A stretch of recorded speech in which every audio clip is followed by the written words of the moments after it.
এই তুলা গাছ তোলায় এখন আমি আছি, বর্তমানেও আছি, কিন্তু আর কিছুদিন পরে এটা ছেড়ে চলে যাবো আর কি ঢাকাতে। তখন এই তুলা গাছটারে আমি অনেক মিস করবো, এই তুলা গাছটারে, ঠিক আছে। তো আমাদের এই তুলা গাছটা আমরা যত দূরে থাকি না কেন, ঘুরে ফিরে আমরা এই জায়গায় আসি, বারবার আমরা এই জায়গায় আসি। তো এখন মিস করতেছি যে চলে যাবো এটার থুয়া। তো এটার পাহারা কে দিব?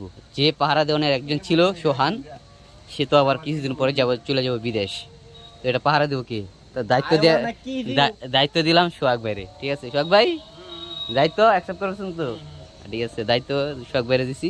আর এই জায়গা আছে রুবেলে, ঠিক আছে। তো ওরা আর কি এই তুলা গাছে, ঠিক আছে, সবকিছু দায়িত্ব ওরা গোছা মোছা রাখবো। তুলা গাছটারে সুন্দর করে ফুল টুল দিয়ে সাজা রাখবো, ঠিক আছে। পরবর্তীতে আসলে যেন আমরা সুন্দরভাবে বসতে